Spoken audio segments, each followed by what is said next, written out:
Hi, welcome to our first class on karma and personal finance. My name is Barry Rosen.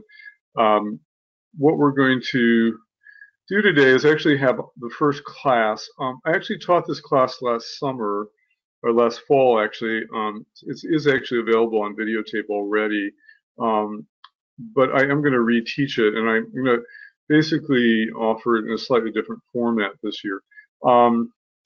Let me tell you a little bit about this is my contact information. Um, uh,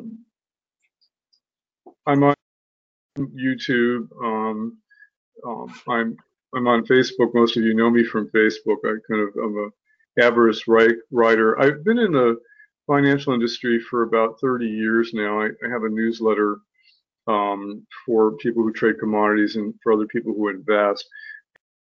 I was known as one of the top people in the world in financial astrology.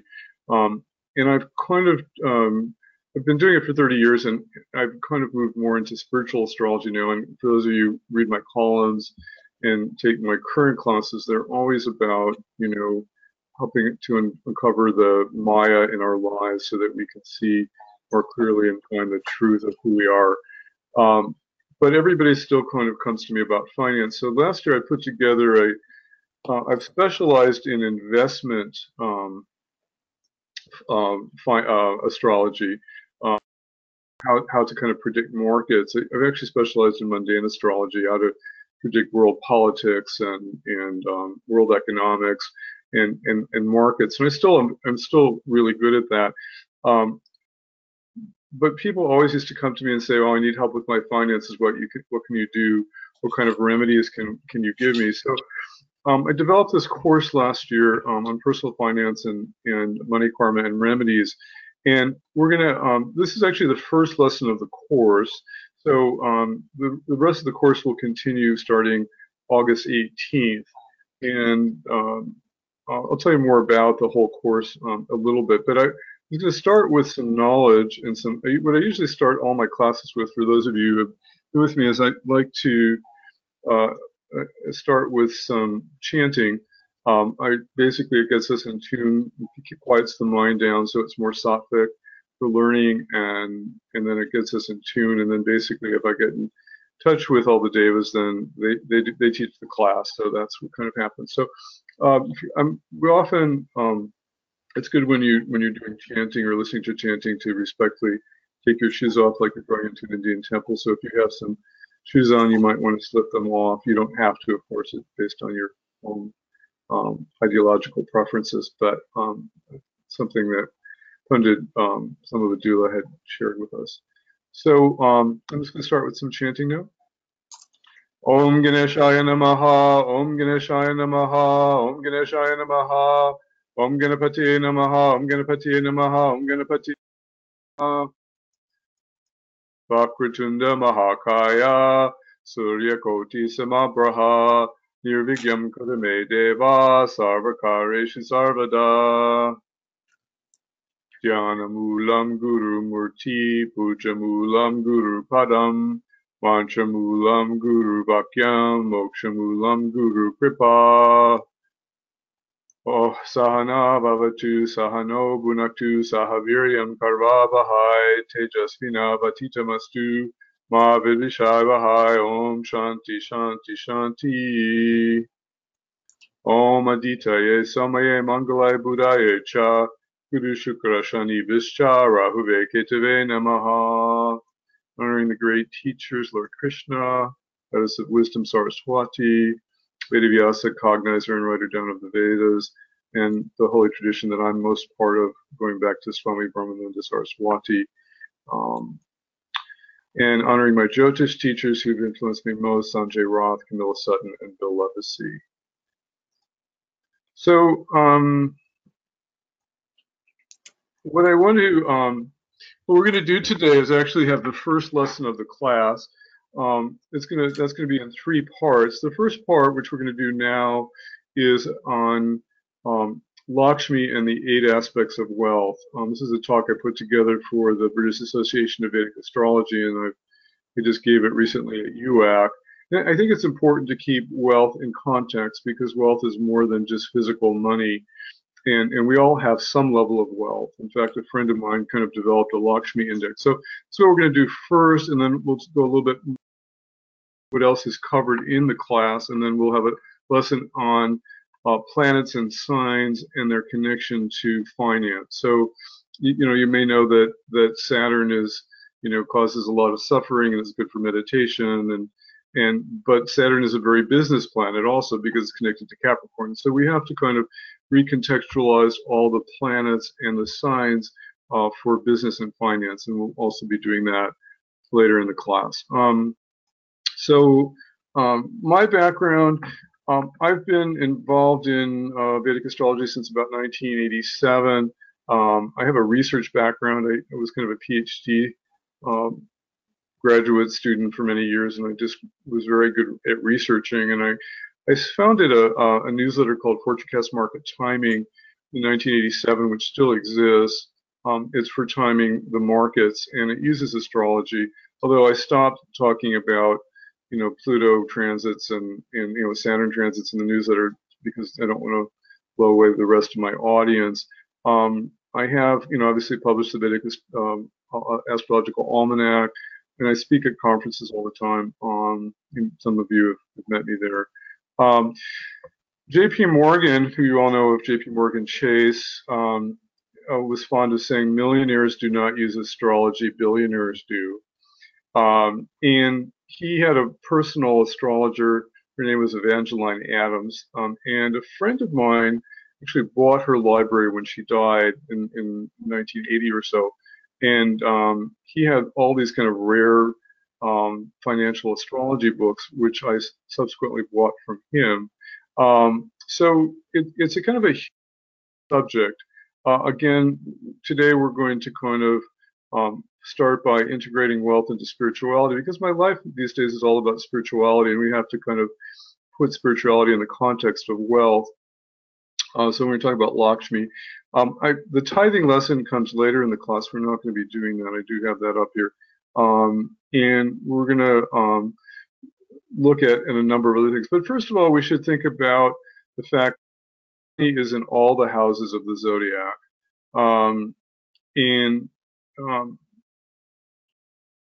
So we could understand that money is just energy, and so we can understand the first house is fame, status, prosperity, livelihood, and proficiency. We have Jupiter in here. We're generally going to have kind of or Venus in the first house. We're going to have we're going to attract people because of the sattvic nature of having those planets in the house, and that naturally attracts money to us.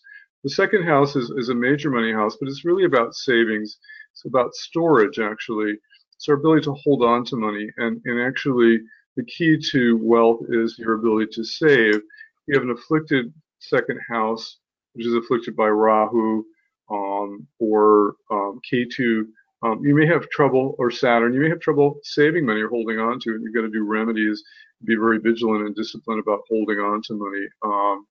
Second house is also about family money, so it's also connected to inheritance in the 8th house across the way, and the ability to acquire wealth. So we have a whole lesson on the second house, which is, I think, the second lesson of the class, which would be on August 18th.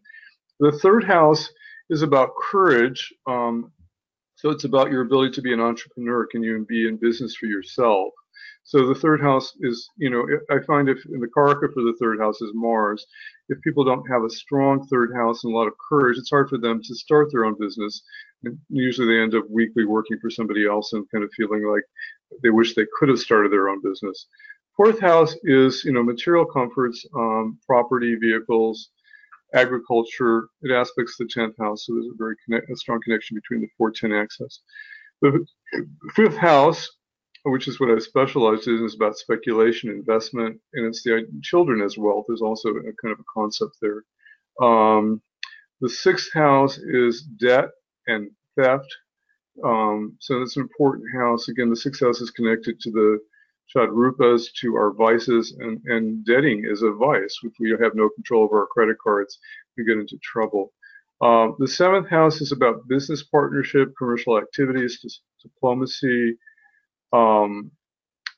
the seventh is the 10th from the seventh is is connected to the fourth house, so it becomes a place of professional happiness. If you have a good business partner, you can have happiness in business. The eighth house is a money house also because it's inheritance, unearned money from insurance and lotteries, losses from debts, money from partnerships. So there's money in the eighth house. And then the ninth house is connected to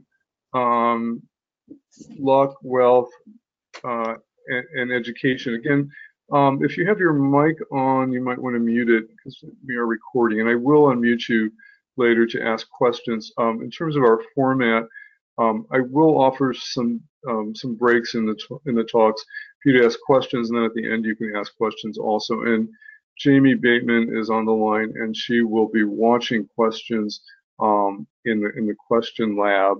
And so when we have time for questions, you can read those questions to me, and I can unmute you if you want to speak also.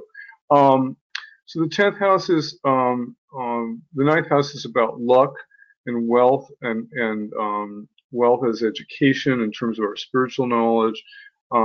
If we don't have a strong ninth house or ninth house lord, then sometimes things are a struggle. Put the lower than the ninth and the 12th, or the lower than the ninth and in the sixth. Sometimes it's just, we're not lucky, and that causes problems. 10th house is obviously profession, power, ambition, trade, very connected to status in our life. 11th house, nature of income, the ability to gain, fulfill our desires. It's money from work, to the second from the 10th. So we have a whole lesson on the 11th house because we really need to understand the second and the 11th house to totally understand money in our chart. And then the 12th house is investment expenditures for business expansion. Often this becomes losses, but it could be repayment of debt. It also can be living abroad. So you can see money in all the houses if we look closely, not just the second or the 11th houses. So I want to bring wealth into the context of spirituality. It's something that I've always done in my life. And one of the things that that my gurus have taught me is that sadhana, which is our spiritual practice for meditation and whatever spiritual practice we do, sadhana means the wealth that never dies. And so sadhana is our true wealth, and it's really kind of important. So we have to kind of learn to integrate wealth and accumulation with being in the world. I find that a lot of people who are in astrology are very spiritual, but they have money problems, which is another reason I created this course. In my early years, I was very, very lucky with money. I've got a stationary Jupiter in the 8th, and I was very successful at work, and I would generate hundreds of thousands of dollars of revenue at my businesses. I was very successful. But then I still have had to learn how to, like anybody, there's some flaw in our chart about money, and we all have to really look deeply at those and understand them. One of the keys to being successful with money is tithing and giving back, and that's something that's very important. We have a whole hour lesson in the class about tithing. You've probably seen my published articles on it. It's really key. I learned so much from my father about tithing. I grew up in a very poor family, and we didn't have anything, but my dad always gave everything to everybody. If a customer came into our family grocery store and they couldn't pay for their groceries, he would just let them have it and put it on their tab. And he was always helping others. And I think it's important that we always, as we give, more comes to us. So we have to learn the importance of tithing. We have a half a lesson on that. What's happened kind of now in my life is that I have this investment newsletter, and sometimes I work with a lot of gamblers, and there's just a lot of greed in there, and they don't have any spirituality. So one of my new visions is to kind of bring fund managers into spirituality so that they can do service to mankind and help people. So I want to connect, show you that wealth is more than just physical money. And this comes from a beautiful talk from my spiritual teacher, Sri Sri Ravi Shankar. And it's from an article in his book called Punavasu New Again. So there are 8 aspects of Lakshmi traditionally. If you see, I should have put the pictures up. You obviously see Lakshmi and there's different poses of her, some with an elephant and lotuses and water streaming out of her hands, and there's some common ones, but there are a bunch of other ones because there's actually 8 different types of Lakshmi. So the first type of Lakshmi is called Dana Lakshmi, and it connects to wealth as material comfort, the physical thing. It's kind of, basically we all need physical money, we all need property, but there's some people who inherit money and they're miserable. They can't succeed in doing anything. Sometimes you can have a lot of, you may know people like that. They have a lot of inherited money, but nothing in their lives work, and they're not really happy. They have all kinds of problems, and they fight with their families about the inherited money, and they feel guilty and undeserving about the money they've inherited, and they squander it. So, and sometimes people have lots of money, but then they battle health issues. So wealth has to include health also, but the most basic aspect of Dana Lakshmi is physical money. There are numerous yogas for wealth you can find connected to the 2nd and the 8th houses, but if you're going to have a lot of physical money in your house, you want a very strong and well fortified 2nd and 8th house with or connections between the 2nd and 8th for kind of inherited money, and benefics in their own signs are exalted or in friend signs to kind of really have substantial money. So that could be a sign of having a lot of physical wealth in the chart. And then Jnana Lakshmi is called wealth as health, and this is often translated as food and agriculture, and it also can be connected to health. Many people spend a lot of their energy acquiring physical wealth, and then they have to spend half of that money to gain back their health. So if we don't take care of our health, and we're not conscious about what we eat, and we don't get exercise, and we don't meditate, then it doesn't matter how much money we accumulate, because we end up suffering, because we develop all kinds of problems. You see this in many people's lives. They may have a lot of physical comfort, and money in the bank, but they're not happy because their body doesn't work and they haven't taken care of themselves. So health is very important, is a very important aspect of wealth. I mean, if you have a beautiful home, but you can't sleep at night because you have anxiety, I mean, what's the point? So you've got to kind of, keep an eye on health. I work a lot with the farm community, and they're very wealthy people because they have land, they have livestock, they have crops. They all feel very abundant, and it's kind of like, they just have a lot of stuff. And this is an aspect of Jnana Lakshmi, which is kind of agriculture. And Taurus is the natural 2nd sign of the zodiac. So it's very connected to the natural 2nd house. So it's very connected to savings and to food and to wealth. And so you want Taurus in the 2nd house, well aspected by benefics, to kind of have this kind of strong aspect of Jnana Lakshmi. A strong moon in Taurus is very good. Obviously, moon is exalted there. Cancer with moon placed in Taurus. So if you have a strong Cancer connection in the house, it can be very strong for agriculture, for holding on to money, and such. So the third aspect is called Vijaya Lakshmi, means wealth is success. And Vijaya means victory. And so sometimes, many of you may know wealthy families where the children party all the time. They have a lot of inherited money, but everything they try to do in their life kind of fails. They're not able to kind of manifest. So the ability to manifest in your life, whether it's your fulfillment of your desires, is a very important aspect of Vijaya Lakshmi. And sometimes you meet people with kind of a negative attitude, and they say that can't be done. And so, as we know, you read Catherine Ponder and all these great teachers, and as you think, think and go rich. Napoleon Hill. You have to have your thinking working. If you have a lot of negative thinking, if you have Saturn negatively impacting your thinking, or your moon, and it's connected to money houses, then you just may have a poor mental attitude about success, and this can be very blocking. Some people are just afraid to start anything. They just, they may have really great ideas, but they're afraid of failing, and so they kind of never start anything. So you have to kind of be able to overcome these obstacles and move into uncharted territory and believe themselves. I have a very strong third house. I think success is very connected to the third house and Mars. And when I started my business, I was very naive about thinking that, knowing anything about the industry, and I became very successful in it.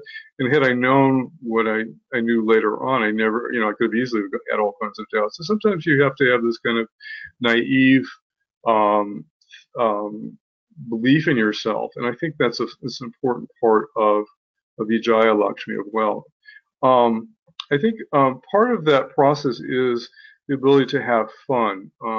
So strong Venus is necessary to have fun, because you have to see life as a process of adventure, and as a process of adventure, you're going to fall flat on your face. I mean, Edison, I think, developed 200 bad light bulbs before he developed one that worked. You often have to fail many times. Great people have gone bankrupt, but they have a lot of courage to move forward. They keep their vision, and they realize the process is fun and adventurous. So there has to be a little bit of Venus here. If you have a strong Mars aspected by Jupiter, or I have Mars in Aries, or an exalted Mars, or if you have Venus well placed, then you have that courage to kind of move forward. You can also look at the D3 chart. I have to teach a class on that sometimes, but you want a strong Mars in the D3 chart. That gives you a lot of courage for moving forward in your life and for creating success and manifesting. Wealth is courage. Again, this is connected to the one that we just talked about. I kind of combined those two a little bit. It's called Darya Lakshmi. Nothing ventured, nothing gained is kind of an old adage. We have to have the courage and the ability to see life as an adventure and not be afraid of making mistakes. I just talked about that a little bit. And you just have to get out there and if you put Saturn in the first house, you doubt yourself. You have Saturn aspect in the ascendant lord, you doubt yourself. You just never get out there and do anything. You kind of need a strong Mars and a strong sense of adventure to kind of get out there. Wealth is friendliness is kind of this fifth type of aspect of Lakshmi. It's called Adi Lakshmi. And Adi Lakshmi is the kind of the ability of friendliness and the ability to socialize and have a caring and compassionate sense of belongingness.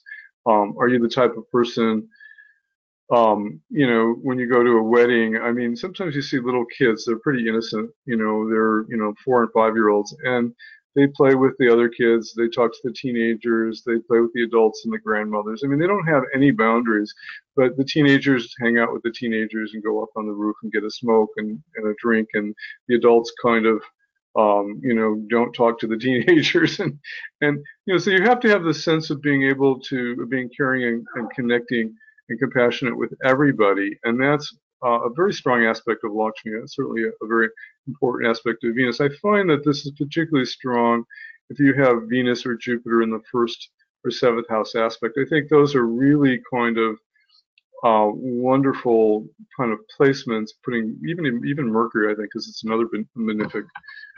You put them in the first, seventh house aspects. There's kind of a natural ability to be in relationship, to be warm in relationship, to desire to connect. My wife has Jupiter in Libra in the first, and she's just, she's the warmest person, and those are important skills for wealth and developing friends. And then, we have a lot of friends. That is wealth. Our friends are our wealth. I moved back to the community that I live in now because there's so much of this Adi Lakshmi. I go into the supermarket, I know 10 people, and I've known them for 20 years. And so there's an aspect of wealth just having, being able to develop friendship. Then Gaja Lakshmi is called wealth is dignity and good fortune. I think we see this in blue bloods, people who are philanthropists who have inherited a lot of money, the kings and the queens. If they're really good people, and I think there are still kind of good kings and queens, they are really thinking about their people. I mean, in the original kingdoms, the king was really the divine um, majesty who was connected to divinity and was there to bless his people. And I think these people still exist. You still have philanthropists in this day and age, and they're few and far between, but they do exist, and so they're there to kind of give to society, and we can kind of take on this aspect of Gaja Lakshmi by um, uh, giving to charity, by being philanthropic, and that kind of develops wealth in our life also. Um, I think if you get people with a strong and benefic sun in the first house connected to Jupiter, you find these kind of blue blood people. They just have this royal kingly quality to them. Often Jupiter and the Sun ascendants, give that kind of quality to people. And the Moon, a strong Moon can also give dignity in the first house and convey those kind of qualities. And then the spiritual aspect of Lakshmi, which is often forgotten, is Vijaya Lakshmi, and that's knowledge of moksha. It's memory of the source. I mean, basically, when you meet people in India, they have a lot of this quality. They may not have a whole lot of physical wealth, but they're generous with whatever they have, and they have deep love for their spiritual traditions, and they know that that's their truest wealth. Sometimes Vijaya Lakshmi can be connected to love of knowledge.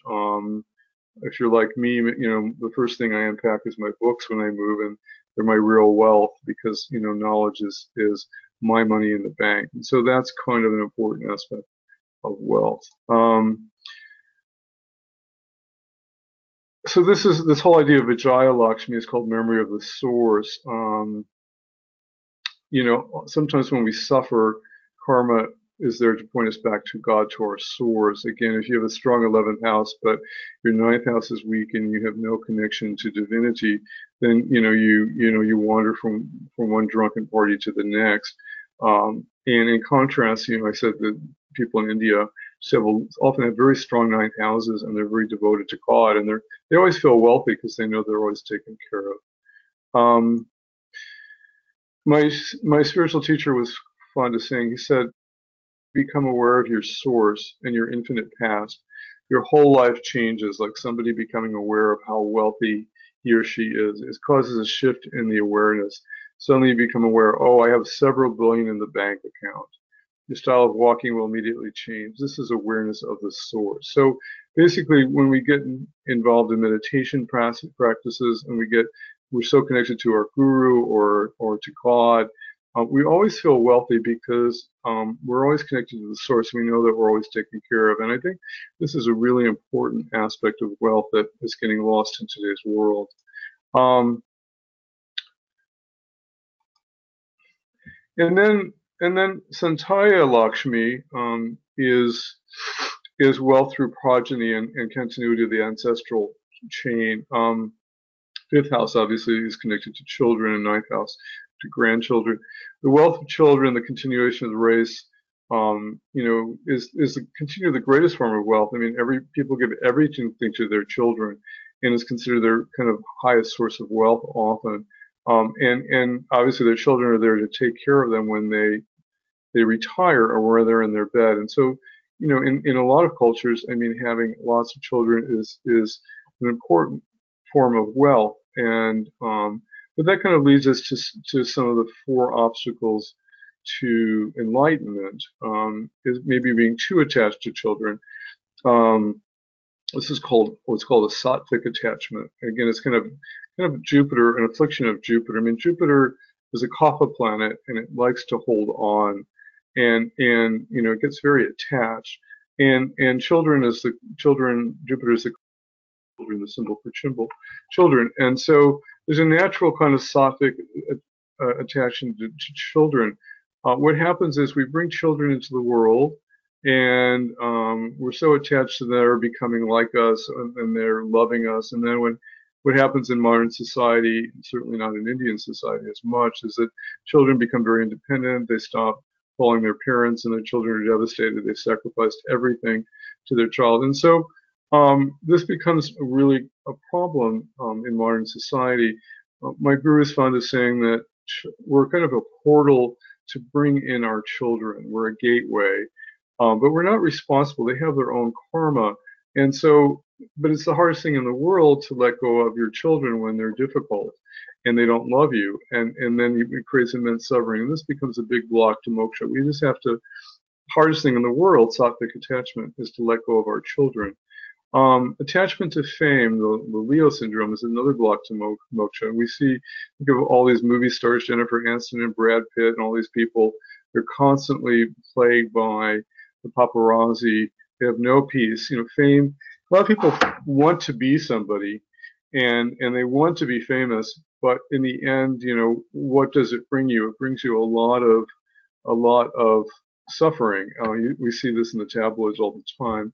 And these, you know, if you really get to know any of these people, you know, they're not really happy. They have, you know, they have incredible wealth and they have incredible fame, and you know, everybody knows them. But then, you know, their lives are often a mess. You know, I think you put Rahu in the first house or something, you often get this kind of a syndrome too.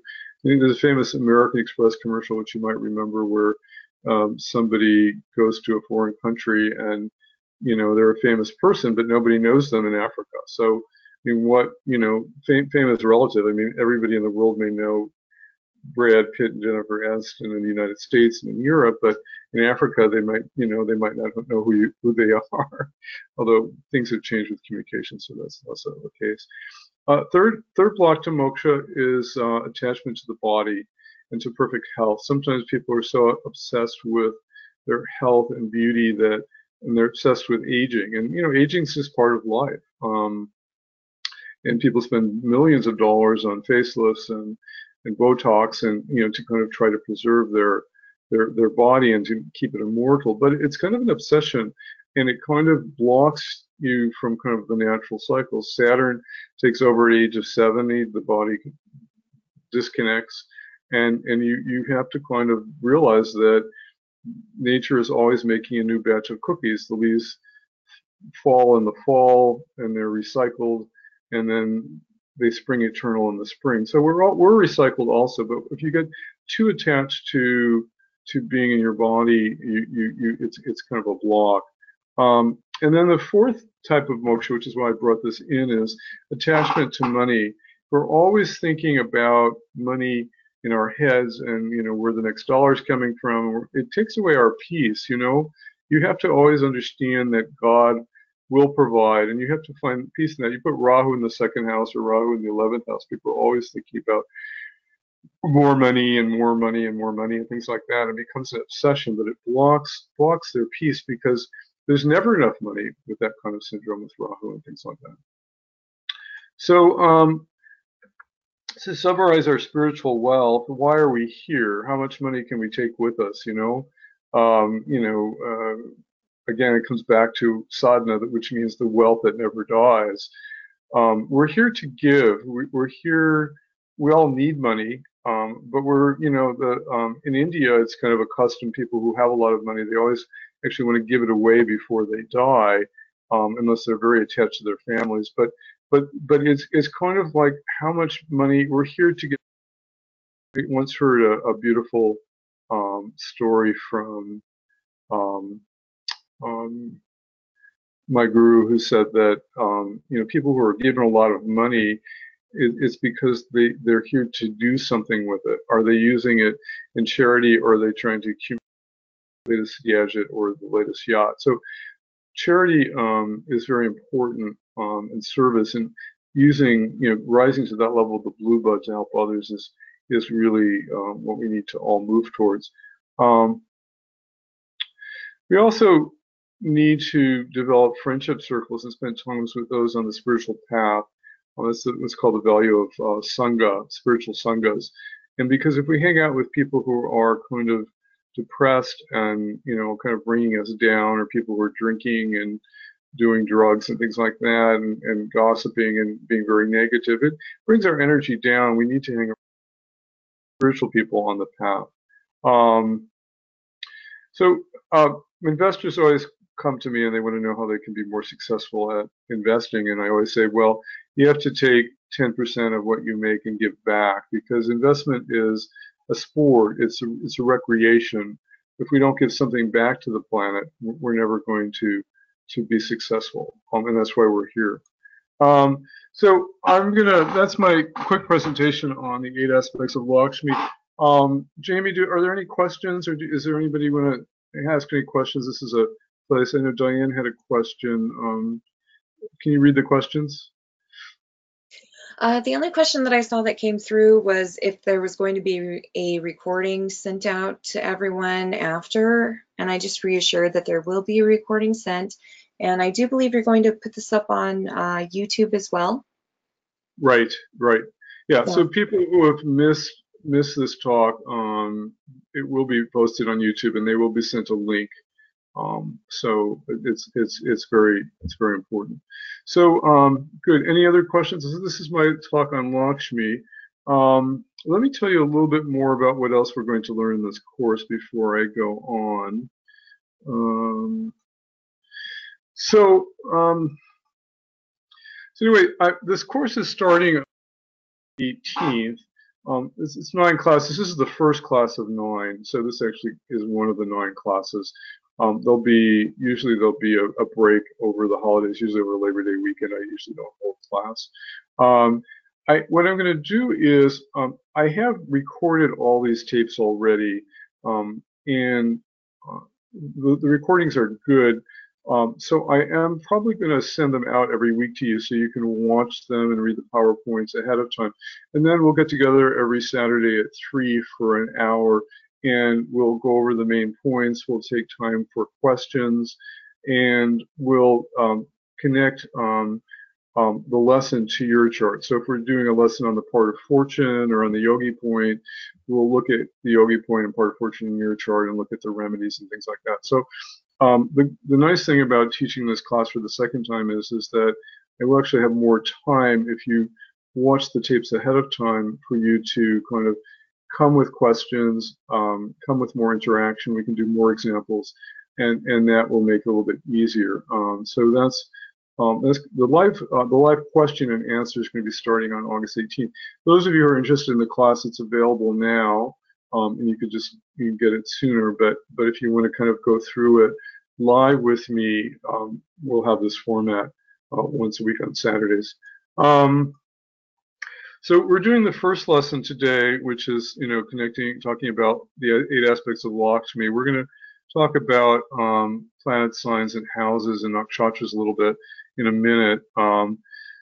The first lesson of the course we're going to be looking at the money houses. So we're going to have a whole lesson on the second house in lesson 2, and then lesson 3 is about the 11th and the 8th houses. So we have 2 lessons on the money houses in great detail, and how to diagnose them and the problems around money and income and things like that and stuff. We also have a course on a lesson on the 5th house, talking about investment success in your chart. Again, this is my specialty. And that also kind of bleeds into the start of my talks on remedies. So we have a whole hour on remedies in lesson 4. Lesson 5, there are kind of lucky points in your chart. One of them is the Sri Lagna, which goes back to Parashara, which is a special Lagna that's calculated. And sometimes the Sri Lagna is afflicted. You get it, afflicted by Rahu or Mars or something. It's just not functioning. You've got to do remedies for it. Then you have the Yogi point, which is a point that comes from the Panchanga. Many of you have studied it, and you can see how transits are going to impact the Yogi point and bring money at certain points. I also have learned a lot from Western astrology and Arabic astrology. The part of fortune is an important point in people's chart. We'll learn how to calculate that on the software. And then kind of a rare technique is that based on your birth time, there's a certain planet that rules your planet. So basically, it's an easy one to remember. If you're born around noon, the sun is obviously the planet that rules. It's important planet for your birth. And so the rule of the hour when you're born has a lot to do with bringing wealth to you. And so we have to look at its placement, where if it's afflicted, and we have to look at its dispositor and do remedies to free that planet to bring money to your chart. So that, well, there, lesson 6 is on real estate. We'll also look at wealth and divisional charts, which includes the Hora chart and the D4 inheritance and real estate, and we'll look at the 4th house in that lesson 2 for real estate and property. And lesson 70, I started getting very practical in my old age because Vedic astrology really has to be about remedies. We have to, people come to us because they want remedies for problems, and I've kind of over the years built up all this repertoire. There are traditional Vedic remedies, and there are a lot of Western remedies. And so I have a whole lesson 7 on traditional Vedic remedies and traditional Western remedies for dealing with money karma. There's a whole 2 hours on that. And then lesson 8 is the wisdom of the money gurus, releasing the psychological blocks to money. This is taking the wisdom of Catherine Ponder and all these other great spiritual money people, and have kind of integrated that into a lesson so we can overcome how we're sabotaging money in our chart. Usually it's kind of subconscious.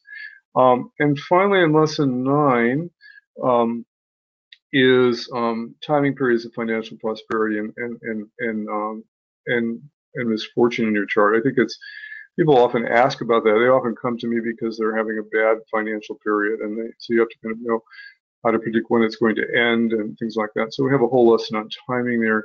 And then for what I have new in the class this year is I've been working with Bitcoin this year, and everybody wants to know about Bitcoin. So I have a rectified chart of Bitcoin, and so we'll do a little play with that, just to see how we can predict what direction Bitcoin is going. So that's something new that I'm adding to the class this year, and so that will be a new live lesson the final day of the course. Just to give you an idea of what I'm focusing on the course. So this is not a course on investment astrology. That is my specialty. If you go to my website, appliedvedicastrology.com, if you click on the financial astrology link, you'll see I have 4 modules on investment astrology. They have 43 2-hour lessons on how to predict markets using astrology. That's my specialty.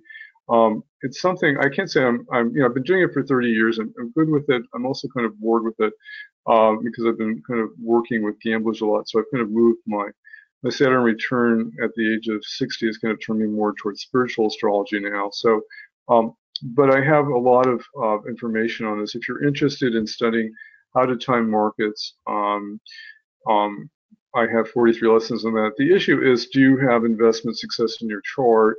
We'll cover that in one of the lessons, because if you aren't lucky with investing, and you may or may not know that already, then there's no point in studying investment astrology, because you have to have certain parameters going on in your chart. Okay, so useful books. If you want to study, there aren't very many books on financial astrology. I'm recommending Catherine Ponder's book, The Dynamic Laws of Prosperity, as a good spiritual basis that everybody should read for studying wealth and spirituality. There is a book called The Encyclopedia of Vedic Astrology, Wealth and Prosperity by Shankar Adawal, who has a lot of good information on financial astrology. I think it's still available in print. I think I got it in India. Johnny Petrie has a basic book, How to Use Money, How to Make Money Using Astrology. People interested in investment astrology, Vasudev book has a book called Vedic Astrology and Money Manners, and then I have a rare book by Butani called Forecasting Prices. So if you're interested in those, they're also part of my investment astrology stuff and such. Here's my contact information. So we'll go to the next part of the presentation in a minute. I will again stop for questions here quickly.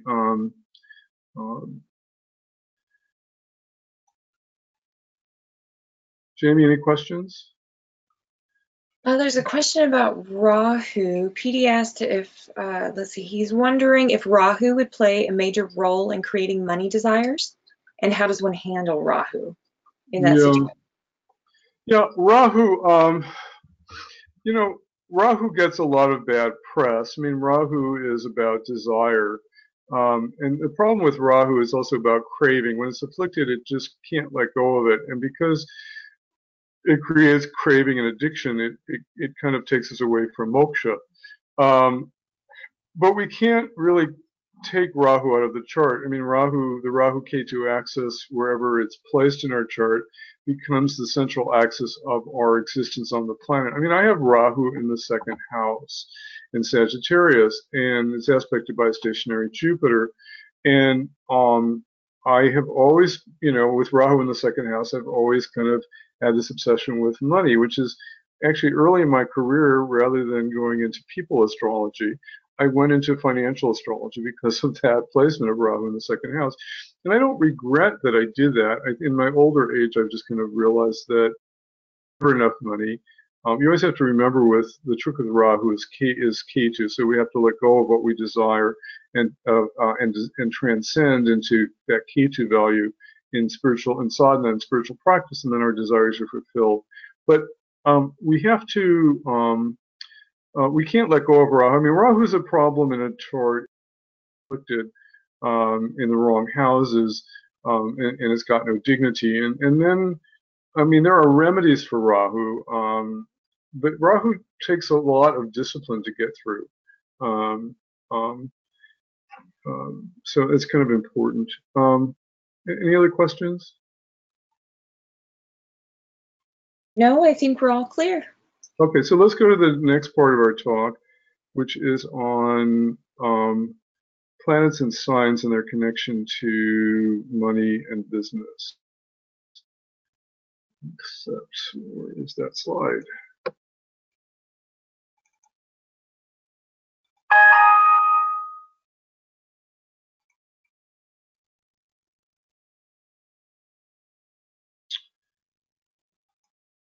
Okay, I think, hold on, it's coming.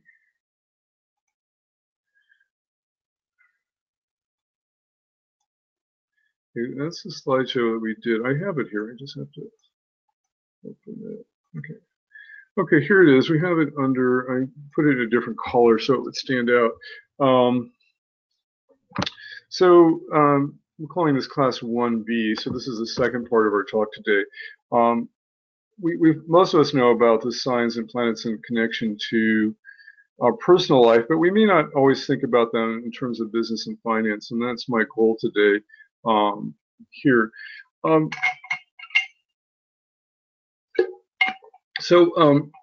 of the things that when we start to kind of look at signs, signs become a backdrop of energy. So when we have planets based on them, they kind of give that kind of energy. So if we're dealing with any house per se, if we're dealing with the second house or the 11th house or something, the nature of the sign and its qualities will color that ownership. So that when sometimes they say, "Oh, I've got Jupiter in the 5th house." Well, it's different. It has a different quality if it's Aries or Taurus or Gemini, obviously, and we have to be able to translate that. There's actually 12 types of Jupiter in the 5th house, and we'll actually go through those type of combinations when we do the second house and the 11th house, because you have to know all the subtle variations, because there's a difference if somebody has Sagittarius owning the second house versus if they have Capricorn owning the second house. It's very different energy. But here's some of the qualities.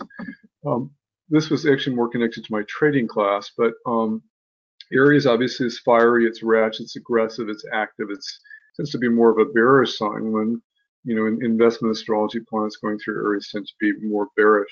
Taurus is more obstinate, more bullish. Taurus is earthy. Tauruses hold on to everything. Taurus is a good house to have for the second house, because it's good at holding on to things. If anything, it's too greedy. If Venus is afflicted or if Taurus is afflicted, then the person is stingy and they won't let go of their wealth and they won't give to others. But it's one of the more material signs of the zodiac, and it gives blessings of Lakshmi, actually. It's a very prosperous house to have Taurus. Gemini is indecisive, vacillating, dualistic. It creates upsets connected to media and publishing. Cancer is considered the most bullish sign of the zodiac. In investment astrology, it's emotionally sensitive, it's nurturing and caring, obviously things that you know. Leo, it's fiery, is considered a bearish sign in investment astrology.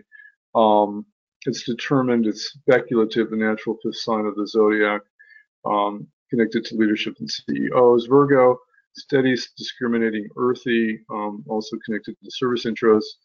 Industry's natural sixth house of the zodiac. All of you know this stuff. Libra, bearish, devoted to balance. Libra is a very business or sign of the zodiac. We actually, the scales in Libra, everybody talks about them. Oh, the Libras are balanced. Well, the scales in Libra were actually connected to the ancient scales of, when you went in the Middle Ages, if you went to buy something, they would, put something on a scale, and so it's really about. Libra is about business partnerships, the natural seventh sign of the zodiac. It's about marketing and such too. The very business sign, Libra, sometimes we forget it is a business sign. Scorpio, bullish, sharp, intuitive, research and development oriented. Sagittarius, bullish with upsets at times, ethical, dogmatic. Capricorn, steady, slow. It's the most business-oriented sign. I mean, this is something that people forget. We tend to kind of give Saturn a bad rap, but Saturn rules business. I mean, it rules infrastructure. It's if you know Capricorn rising, they're often good business people. They're just very practical. They're very real about money.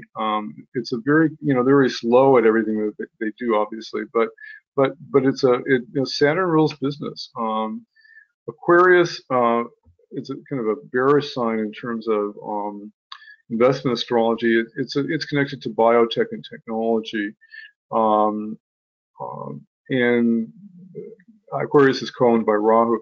Pisces is expansive, idealistic. It's a very bullish sign. Planets going into Pisces, the stock market goes up.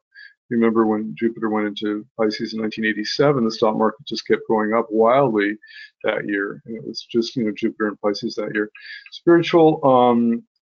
The problem with Pisces is they're not often very good with money. If you have Pisces rising or Pisces owning a key money house, it's just not often very good with money because it's the natural 12th sign of the zodiac. It's about service. It's about moksha. It's about letting go. It has trouble holding on to money or dealing with money. I'm not sure I want to go over this now, but I have a lot more detail. I could send you the slideshow later. About the signs, and we're kind of going over some of the main points, but the signs are also connected to kind of various industries, and sometimes it's important to know that. So if you see that somebody's second house is Aries, then and they've got like Jupiter in the second house, then they may do well with weed and machinery and iron and steel and engineering and things like that. So this is kind of a list of the signs of the zodiac and what they're connected to in terms of business, astrology, and industry. And this is also useful because sometimes when you're doing a person's chart, you may see that their 10th house is connected to Leo, and then you of course know they should be in management or leadership, but it's also connected to brokerage companies, currencies, casinos, and things like that. So it's good to kind of have a feeling for the signs and their connections to industry. Virgo, of course, is the healing sign, obviously connected to the health industry, to the natural sixth house of the zodiac, to medicine. Libra, connected to obviously fashion and jewelry and silk and painting and things like that. But also to marketing. Scorpio, chemical industry, poisons, pharmaceuticals, funeral homes, meat markets, sugar of all things. Sagittarius, connected to armaments. I mean, Sagittarius is the one sign of the zodiac that has the bow in it. Is the archer, right? So Sagittarius is very connected to military equipment, and they're very, the United States, which is a Sagittarius rising country, no wonder we've been at war since the beginning of our existence, because we're just Sag. That's what we do. We're just kind of aggressive in that way. Got Mars in the 7th too, so this doesn't help much. Seeing the enemy everywhere. Um, um, Capricorn is connected to mining, to black articles. Oil is often connected to Capricorn. Gemini, which I had skipped before, publications, obviously publishing, internet, educational institutions. Taurus, banking. Big thing about Taurus is you always find Tauruses are connected to bankers, of course. That's kind of basic knowledge. And jewelry. It's the more material aspect of jewelers are often Taurus. It's that the more material aspect of beauty, clothes and jewelry. Cattle are connected to Taurus, as natural Taurus, the bull. But I work with a lot of farmers, and often, if I do run a chart once in a while, it's usually an Earth sign. It's usually Taurus, because it's just they're involved in the bull. Aquarius, electricity, electronics, technology, biotech, casinos, research companies. Sadabishak in particular is kind of the 100 physicians nakshatra, is very connected to biotech, to pharmaceuticals and things like that. And Rahu being a very strong connection to Aquarius is the seat of technology. So Aquarius is our home of technology. And Pisces, kind of the funny fish here, obviously connected to fish products, breweries, diamonds, pearls, pharmaceuticals, and gas and oil products. So some people always wonder about oil and crude oil. It's most connected to Pisces and to Capricorn, most connected to Saturn and to Jupiter, and to the Sun, actually. I don't know why. Again, in my investment course, I kind of cover a lot of this in more detail, but somehow the Sun is very important for predicting crude oil.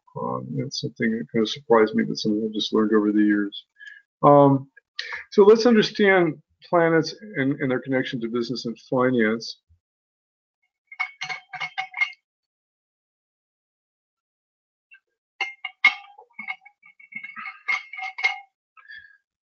So the Sun obviously is connected to power, vitality, self-expression, to presidents, CEOs, political leaders, citizens of stature. It's authority. So whenever you get Leo, you always, if you see it rising in the D10 chart, the person probably, the Sun's strong. The probably first person needs to be in management, or you put the Sun owning the 10th house in the D9 chart, which often tells us something about what they like to do most. You often, you have to ask them, are you involved in management? If the Sun's well placed, and you often, just about 9 out of 10 times, people are always involved in leadership and management when Leo is involved. Something we know very basic.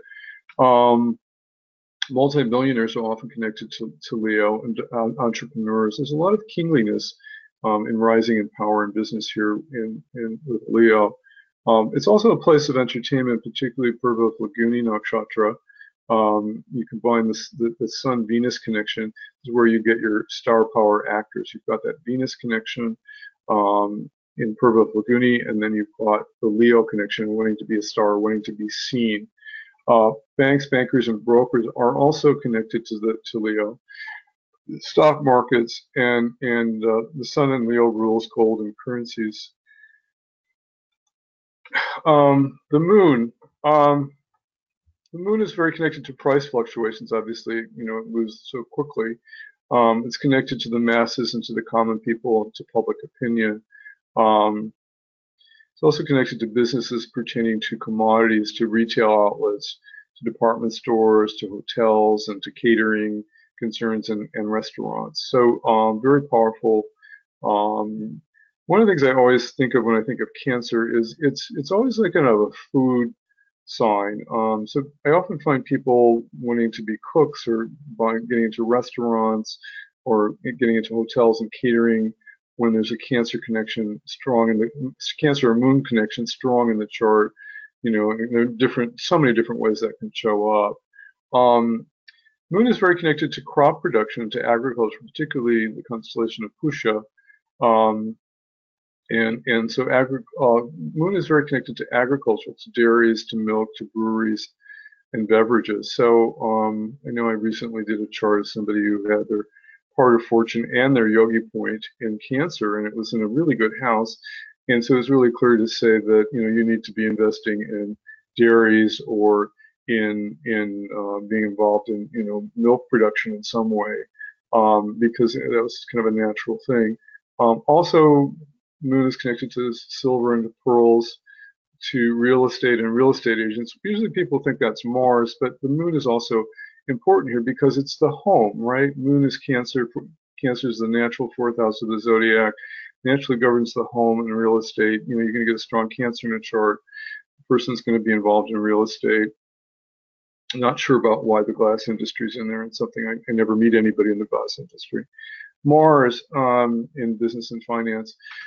It brings us into Aries and Scorpio. Obviously, Mars is connected to attacks, to assaults, and to takeovers. It's the aggressive part of business, taking over, doing a buyout of another company in an aggressive manner. It's obviously connected to the military, to defense, to the armed forces, to police, and to ammunition. It's connected to surgeons, of course. You all know that, to dentists and butchers. Dentist is the one. I always think Venus is connected to dentists, but I suppose, if you do a lot of dental surgery, you're strong Mars in there. Mars is connected to the metal industries, to chemical factories and furnaces. So industry is a big thing. Engineers with a strong Aries.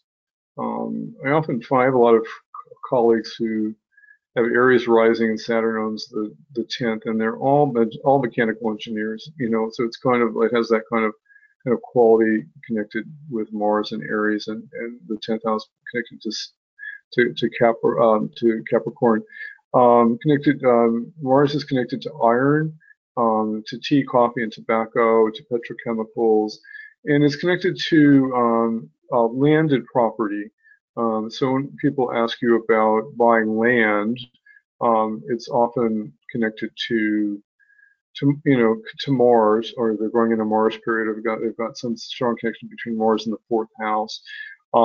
But actually, like if they're interested in an apartment building, actually Ketu becomes the ruler for that type of property. We'll learn that in the lesson on the D4 and on real estate. Mercury, Gemini, Virgo. So obviously communications, literary pursuits, accounting, publishing. I find a lot of Leo people are accountants because Mercury owns the 2nd and the 11th. And I'm just always amazed how many, I think almost the accounting company that I'm connected with, I think they're all Leos. They all look like Leos. And I've done some of their charts, and I'm always amazed how that kind of combination turns up.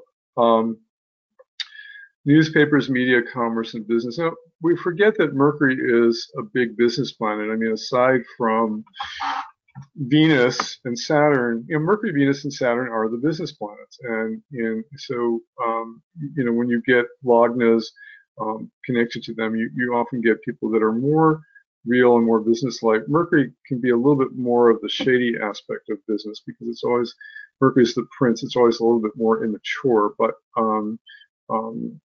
especially if it's afflicted. But Mercury, very important in business. Computer software and the internet obviously connected to business. Libraries, colleges, universities, very connected to Mercury. I have Jupiter stationary in Gemini, and anywhere you put Jupiter in the chart, it's going to bring good luck with that sign or those Karaka values. So I was a librarian at one time. I was a college professor at one time. I've been very involved in business, and I think I've been, a massive publisher and writer. Anytime you put Jupiter anywhere, it becomes kind of a massive kind of good luck point for that sign and those industries and things like that. Mercury is also connected to agricultural very much, particularly to cotton and wheat and a little bit to silver and to emeralds, of course. That's the remedy for unafflicted Mercury. we forget that Mercury. I mean, I work a lot with farmers, and Virgo obviously is the big sign for agricultural, the Virgin, and the classic insignia for agricultural and things like that. But we sometimes forget how Mercury is connected to agricultural. And don't forget, Mercury loves green, and everything outside of us is green, and Mercury grows so fast. So I always forget that it's always good to remember that agriculture is connected, like the moon, to Mercury. Jupiter and Sagittarius and Pisces. So obviously it's the planet of expansion, religion, philosophy, finance, and capitalism. So Jupiter can be a little dogmatic sometimes. So you can get these kind of capitalist manifestos with it's too much Sagittarius and somebody. Okay, I have to pull up.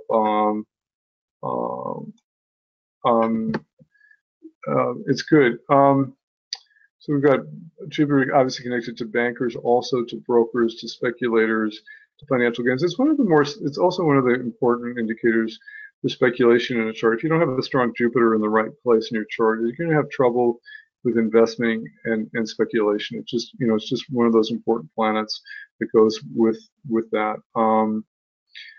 Also, Jupiter naturally connected to judges, lawyers, legal affairs because of that Sagittarian ethical status and doing it right and being in Dharma with Sagittarius. Venus rules obviously Taurus and Libra. So Venus is a funny planet sometimes. I learned more and more. My wife is Libra. Venus is. We always. The stereotype is Venus is all about harmony and peace, and that's true if it's not afflicted. If it's afflicted, it really gets into conflict. And particularly something that I've really kind of understood lately is that Aries owns the 7th house for Libra. So Aries is always about fighting, and I'm amazed how if particularly if Mars is afflicted in somebody's chart for Libra, how much fighting there is in their relationship energy. And it's not about harmony and peace, which is their nature. It's about Mars owning Aries in the 7th. It's quite amusing. Venus is also a planet of expansion. So the two planets that expand the most are Venus and Jupiter. And Venus likes to buy. It likes to go shopping. It likes luxuries.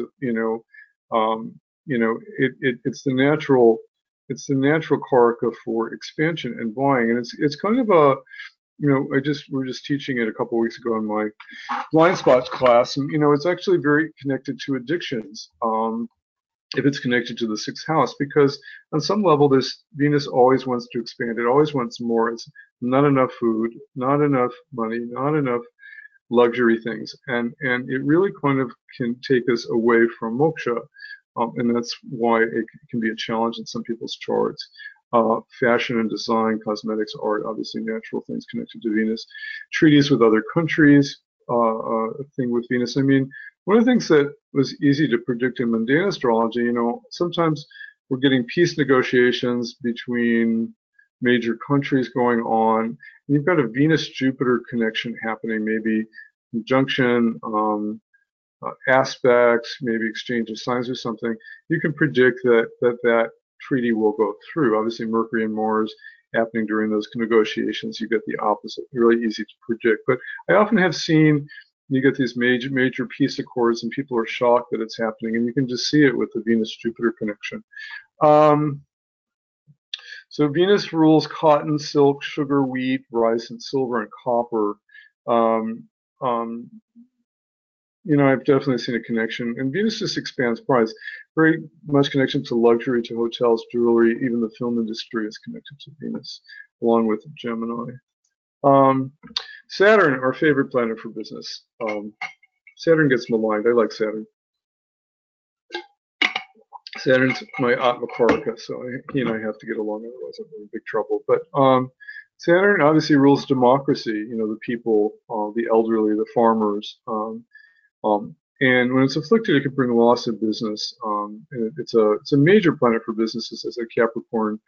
It's hard to find a Capricorn rising person that isn't isn't a businessman. They may not be good if Saturn's afflicted or other planets are afflicting Capricorn, but they just have a natural business sense.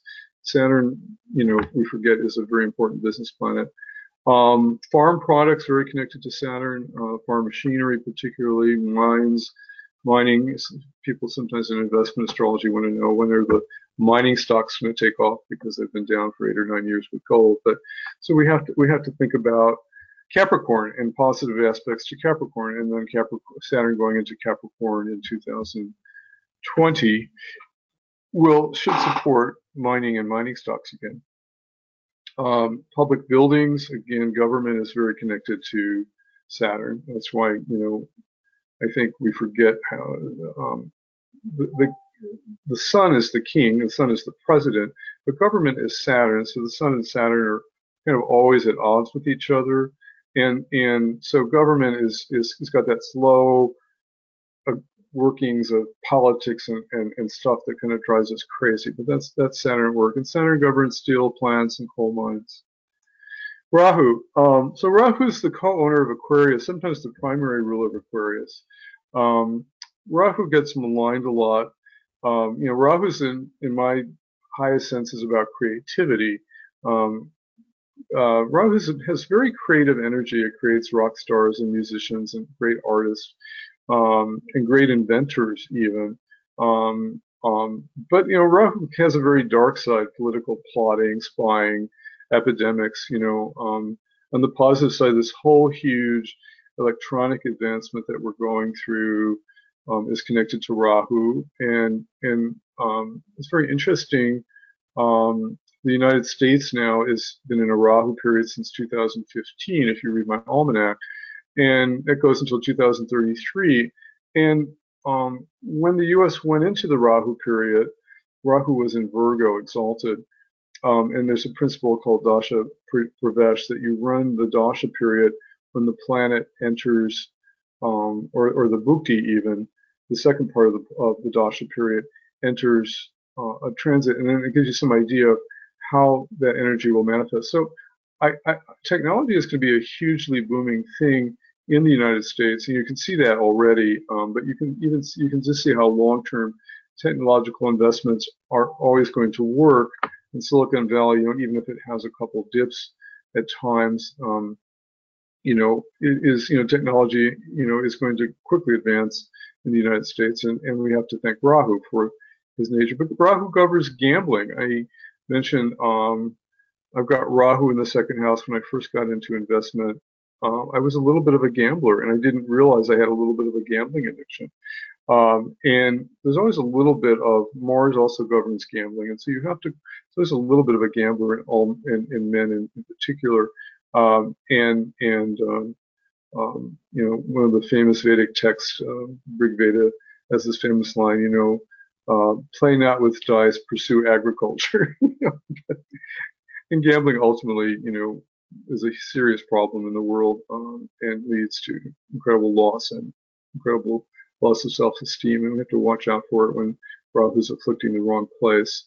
Rahu in the fifth house, not a good place for investment because it makes one more of a gambler unless there's a lot of dignity. Again, Rahu is very connected to scientists, inventors, and psychologists, the internet, the wireless and electrical goods, to biotech, again, the connection inside of Bishop, Nakshatra, which is the middle of Aquarius. And Rahu creates bullishness. When Rahu gets connected to a planet or a sign, there's this craving to buy that thing. So when you have long Rahu planetary conjunctions with something, it can be it can create a lot of energy for that karaka value. And then finally, Ketu. Ketu is co-ruled by Scorpio, and Ketu is connected with spirituality, asceticism, spiritual initiation, enlightenment.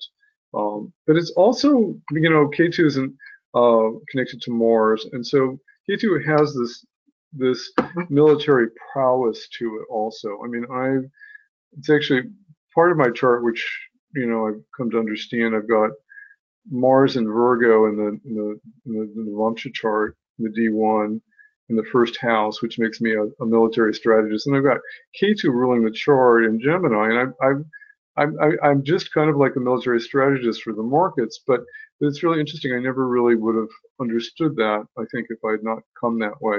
K2 is also connected to psychics, to foreign languages, to medical sciences, and to computer programming.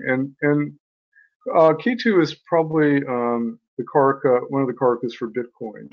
It's a pure mathematical derivative. Don't forget, if you get really good computer programmers and mathematicians, they always have a prominent K2 in their chart, and that's because. And so Bitcoin is an invention, is a manifestation of K2, and one of the Karakas for K2. So we have to have K2 strongly supported to be for it to really kind of explode again. And I think at the moment, it hasn't been that happy moving toward Mars. But anyway, K2 always takes away the material to point you toward God. So once in a while, K2 can bring money to you. I have a very strong K2 in my chart, and conjunct Jupiter in the 8th in Gemini, and it actually brings money all the time, unexpected money whenever I'm in a K2 period.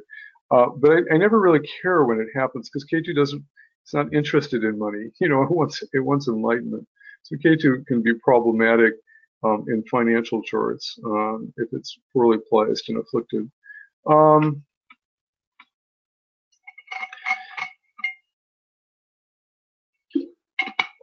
I'm going to take any questions here before I continue.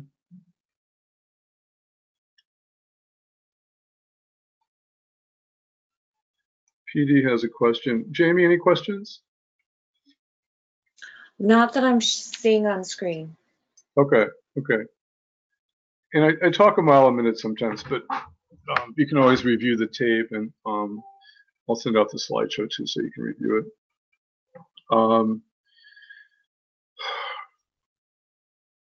So again, here are some more. This is actually a repetition of the things that we've gone over.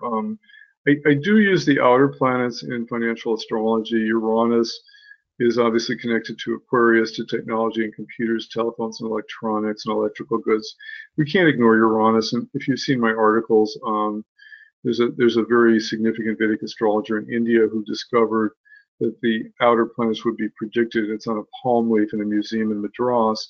And it talks about the outer planets, particularly Uranus, Neptune, and Pluto, and it gives them Vedic names. And Dennis Farnes has an article on it. I've talked about them repeatedly. We can't ignore the outer planets. I'm a neo-Vedic astrologer because I've just worked too much with in financial astrology. The outer planets are connected to the collective conscious, and so when you get big political movements and big movements, you can't ignore the outer planets. I mean, we have, for the first time ever, we have Pluto opposing the U.S. natal sun between Sagittarius and Gemini, and this is around 22, 23, 24 degrees. And this whole mess that a lot of people are very concerned about in the world, with the fight between the deep state and the president and the media, it's all connected to this kind of tension between Gemini, the sign of media, and Mars and Pluto and Sagittarius. Sagittarius is the rising sign of the United States. There's this whole huge kind of mess going on here, and you can see Pluto often connected to secret societies, to the dark states. I mean, there's enough information and evidence going on that the world. It took me a long time to understand how the world really works, but the military-industrial complex, the CIA, all these the politicians don't really run the world. They're pawns of these kind of larger people. So it's really kind of fascinating, and Pluto is definitely important there. Nakshatras, I'm not going to spend a lot of time on this, but I do have it for you. If you want this slideshow, I will send it to you. Nakshatras also have special industries connected to them. Some of them, are easy to remember. Ardra, connected to communications, because Ardra is totally in Gemini. Purnavasu, connected to politicians and political events, something I wouldn't think about. Maybe that's why I've been very political in my life. Pusha, petroleum and dairy products. Hasta to silver, obviously connected to the moon, easy to remember. Chitra to gold, not one that I would remember easily. Swati, connected to Rahu, connected to, Swati is a very kind of material nakshatra. It's in Libra, it's in one of the more material signs. It does really well there, and it often leaves people like very wealthy but searching for something more. But very, very prosperous people often connected to Swati. Anurada to steel, Jeshya to silver, foreign exchange corporations, Mula, Shravana, again, easy to remember, the moon, milk, pearls, wine, silver. Bishak, again, narcotics, pharmaceuticals. Narcotics is really pharmaceuticals. Obviously we have this huge epidemic with the opiate addiction, addiction. And as one of my students who's on the line pointed out, we had Neptune up until last year going through Bishak Nakshatra, just fueling that kind of energy toward narcotics. And maybe we will get a handle on it now that Neptune is out of Bishak permanently and spending 7 years in the Nakshatra of Purva Bhadrapada, which is connected to secret societies. So I suspect that the dark state and the deep state will take a deeper hold and try to get bigger with Neptune and Bishak the next 7 years until 2023. I'm sorry, in Neptune in Purva Bhadrapada. Uttarabhada in Pisces connected to milk products, a hard one to remember also. And Revati, easy one to remember, the most sattvic constellation connected to libraries, books and periodicals, chemical packs, plant share brokers and stock exchanges, and oil.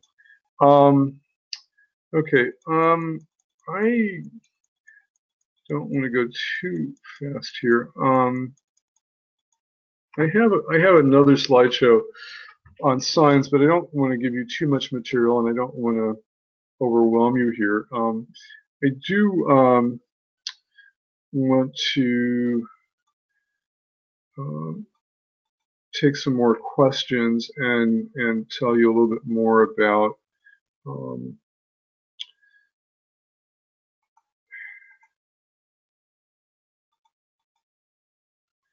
trying to get another slideshow up here. So I'm going to pause again for questions. Again, this course, I talked a little bit about the other investment astrology, just because it does kind of overlap with personal astrology sometimes. But for the most part, I'm really kind of focusing on, is there money in your chart? How do we find remedies for it? How do we interpret money karma in people's chart? How do we help them get through their money problems? So that's what the course is really about. If you're interested in investment astrology, you can I have a special for my first 2 modules, which is a lot of tapes actually. It's half of the course for $695 on my website. So if you want to study investment astrology, click on the financial astrology side and look at module 1 and 2. There's a sale for $695. If you want to know personal money karma and remedies, then this is the class that you'll want to be involved in. Questions?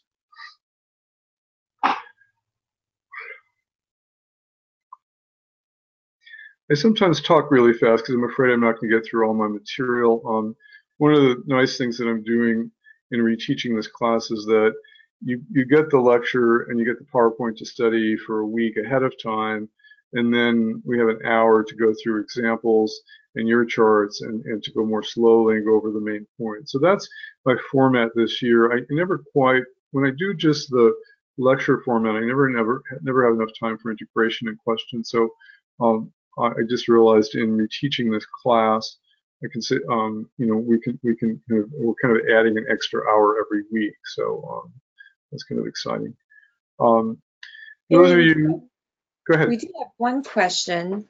Yeah. I'll try to read it, and then I did unmute the attendee, so if uh, there's an elaboration on the question, you are unmuted.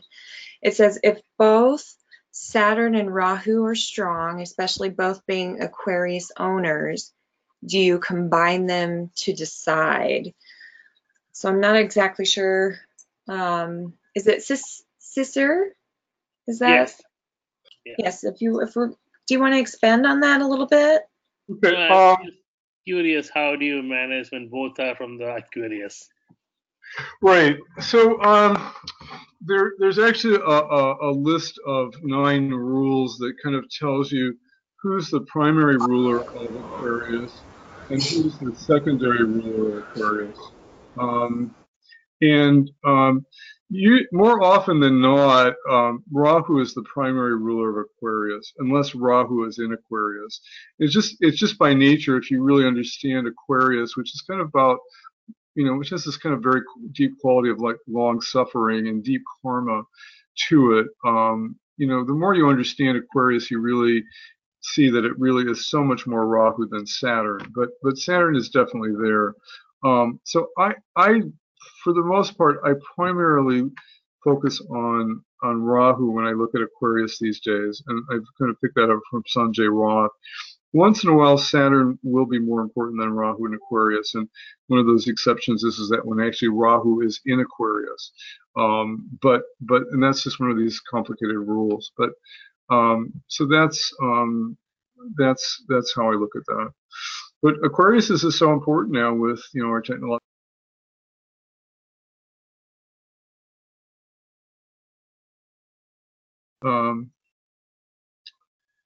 Jamie, did you want to add anything?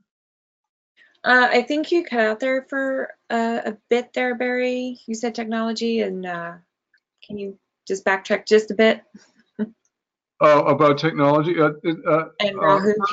Yeah, Rahu. Well, Rahu's connected to electronics and to biotech and to inventions. There's when we look at Aquarius, we have to think of Uranus, which is the Western sign that rules Aquarius, which is about invention and technology and electricity. And we have to look at Rahu, which is very connected to technology through Sadabishak. That's the biotech sector in particularly. And Rahu is just one of the karakas for technology now. So it's just has that incredible creativity to kind of to invent. And what we've seen is that the dark side of technology is, if you read an article today about how Google knows absolutely everything about you, because if you're in Gmail and if you have an Android phone and if you use Waze and all these things that Google has dug into, they know absolutely everything about you, where you go, who you talk to, what's in your emails. That's the shadow side of Rahu that's taken over technology, and it's just inherent within Rahu. It's just really kind of scary. So it's funny, technology has come with that shadow side to it. Oh, great. Thank you. I see that Diana has her hand up. So Diana, I'm going to unmute you. And did you have a question? No, I think I was playing with the buttons. I'm sorry. Okay, no problem. Okay, no problem, Diana. Yes, I have never used the system, so I was trying to figure out what was each button for. So. Okay, Sorry. no No problem. Okay. Jamie, who is one of my students, Jamie, do you want to talk a little bit about my classes and my teaching style? I wanted to give you an experience of it live here today, which is why we did the first lesson live. Jamie, do you want to say anything about your experience with my classes? Sure. So I've been a student of Barry's for, gosh, I think it's probably been at least a year, maybe a year and a half that I've been following his courses. And what I was really looking for as an astrology student, I started in Western astrology, and I've always been interested, in horoscopes and reading the signs and the stars ever since I was little. But I'm a seeker, and I was asking questions, and I was looking at my life and not finding answers. So I started doing transcendental meditation and discovered that there was another tradition in astrology called Vedic astrology, and stumbled upon Barry, and I started reading some of his articles that he publishes every week, actually every day, on Facebook, and then started taking his classes. And what I realized was there's just a wealth of information that Barry, provides in his courses that I wasn't finding anywhere else. And I started getting the answers that I was, looking for, because, astrology is just so deep. You start asking one question, and you start looking at your chart or other people's charts or celebrities or whatever, whether it's a hobby or you're, trying to find an answer for, something in your relationship, or for me, finance, because I have a lot of financial issues, and especially in career. And I used to be a crime scene investigator, and I was wanting, to transition out of that because it was a high stress job, and I was kind of looking at other avenues and just doing different things and struggling again in relationship, and I wanted to know why. And so I started kind of looking. I knew I would find some of these things in the chart, so I wanted to learn. Found Barry and just started going through his classes, and much like here today, going through, this intro course, I finally started to understand some of these complexities, because I wasn't getting it. And now it's just been a really awesome journey, because I finally, Barry gives you the tools.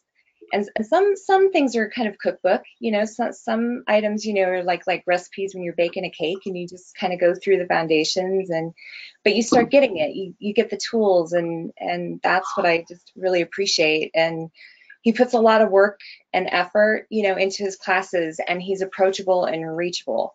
Because I've taken other courses, and other people, they ghost you, it's just kind of like they're just, maybe they exist, they're out there, but they're not accessible, they're not reachable when you have questions. And there was a few times I was struggling to, financially, and I reached out to Barry, and I'm like, hey, I still want to learn, will you work with me? And he was really awesome and amazing, and he did. So I don't know, I continue to go along and build on these principles, and it's just amazing how I can just see it, living and working and applying, in my life, because it's a living thing, astrology. I don't know, I just get really fascinated by it, because I can see it daily now, even just in my interactions with regular people when I go out, and I'm ordering a coffee at Starbucks or something, and I'm kind of, it's not so much as, oh, what's your sign, the ultimate dating question, right? When you go and you meet someone, what's your sign? But it's really looking deeper into the psychology of people and why they do what they do, but also looking at myself and seeing, why am I doing what I'm doing? What are my patterns? What's hidden? What's going on? And what Barry's done is he's actually gone out there and he does the research, and he's looking at things that people in mainstream aren't looking at. They are hidden in the chart, and he's talking about things that are kind of outside of the box. And so that's what I like, because it's digging deeper. It's just not looking at the surface level of, oh, I'm a Taurus ascendant, or my son's in Capricorn, so I really, I'm a workaholic, and that's what this means. No, you're looking at it more deeply and seeing some of the more hidden problems that are connected with that. And then he goes, okay, so you learn about where your particular planets are.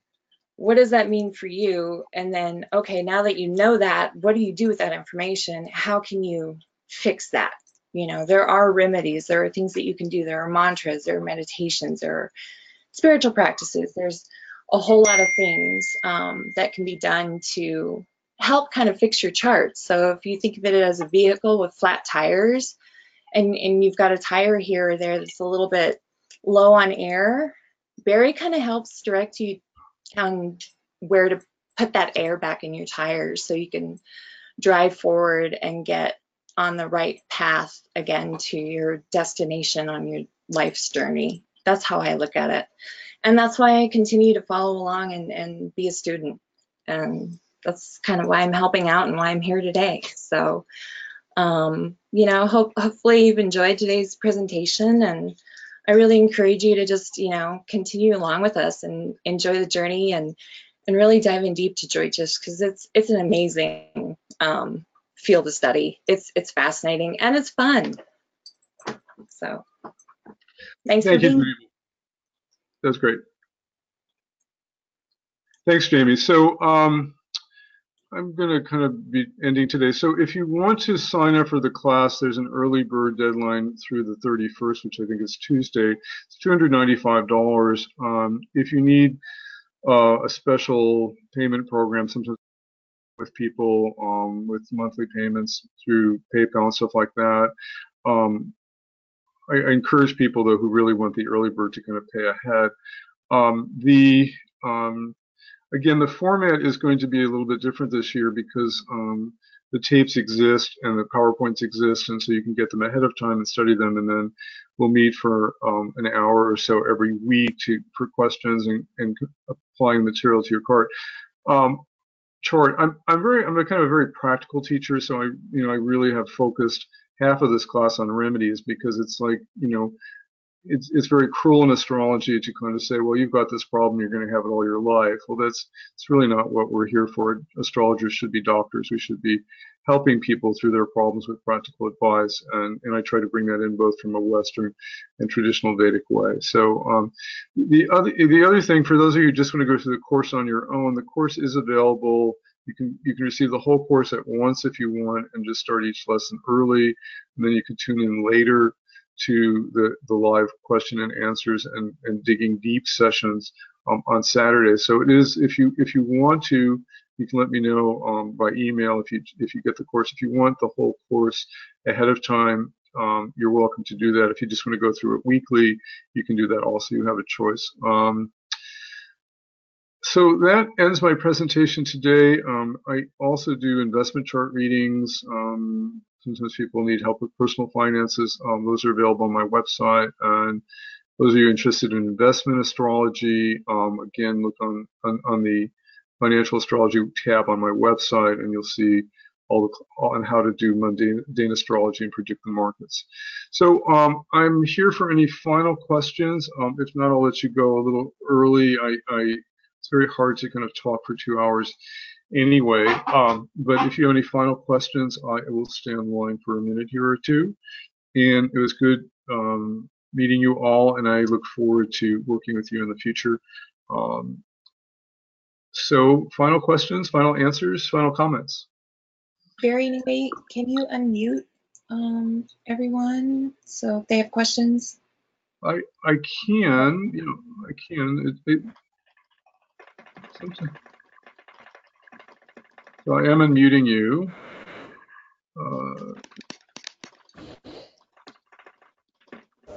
Some people aren't unmuting because of the way you have your phone or computer set up. Everybody who I can unmute, I have unmuted.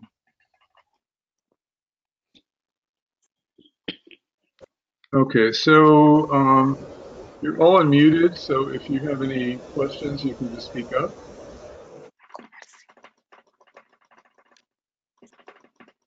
You're welcome to email me. I guess just a quick question in the USA date of birth. Do you using Kelher, KN Rao, or somebody else's time of birth for USA? For the USA, I got a time from Chakrapani Yulal, and I rectified it. I'm using, so it is a Sagittarius rising chart.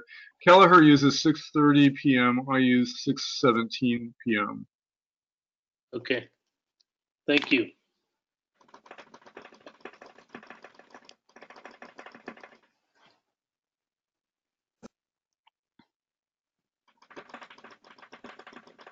Other questions?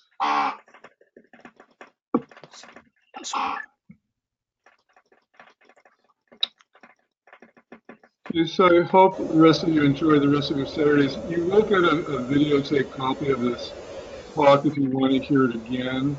And it will be posted on YouTube probably within a day or two. If you have a friend that you want to share it with. And I enjoy spending time with you all. And as you know, I'm always just here and generous, sharing whatever I can with you. So have a great Saturday.